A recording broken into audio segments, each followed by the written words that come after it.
think for me, first it was a really fascinating session to hear how many different brands are sort of following that purpose-led mission, really, in the way they're building their brands and building their sales strategies. I think key takeout is the common themes that we've seen throughout the 4 presentations around the need to be authentic for customers, the need to have a very authentic message. The final point, I think, is to really be clear about what you're trying to communicate to your customers and stick to that original mission.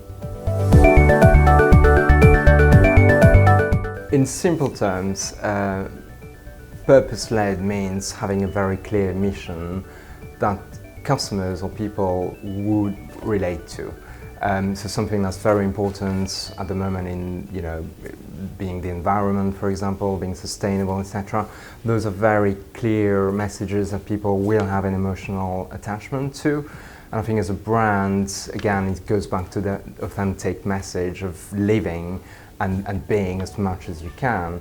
And you might not always get it right first time, but it's really important to keep on going and keep on sort of building milestone per milestone, really, to achieve that ideal position where you want to be at.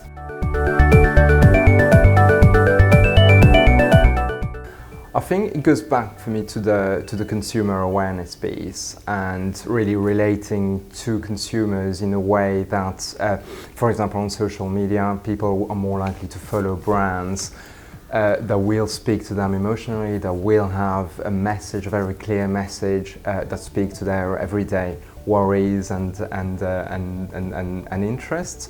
Brands benefit from that because the more people you've got following, the more people you've got interacting with your posts on social media, the more you're going to have people talking about your potential campaigns and what you're trying to do, and that really helps ultimately consumer awareness.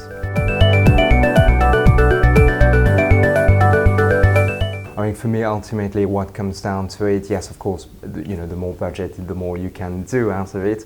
But if the brand remains true to its purpose, to its initial mission, and don't try to follow trends that are very short term, that are of interest today, but might not be of interest in the next month or so, I think that really helps brands sort of keep on track and keep the message evolving. Now, nothing's going to be set in stone. I think the message from when I started 3 years ago at Thomson Scott has been very different to what it is today, but the theme remains the same. The theme remains about drinking better, drinking maybe a bit more mindfully, thinking about what you're putting through your body as much as what people are doing when they're thinking about food. So for me, it's really sort of keeping actual, being very clear on where you're going, what you're trying to do ultimately, with a bit of flexibility and adapting your message according to that ultimate purpose.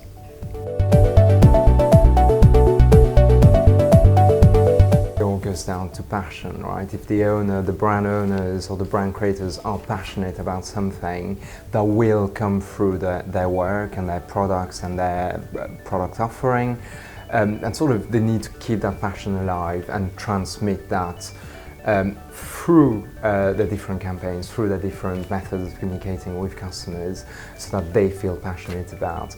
And it goes back to trends that are important to people, not short-term gains, but really long-term. What are we trying to achieve here? So yes, Thomson Scott with a very clear mission of changing the way we're drinking, of bringing some transparency into the wine business. And so everything that we're going to be doing will lead to that ultimately. So stay true to yourself, be very clear about what your ultimate mission is, and strive for it.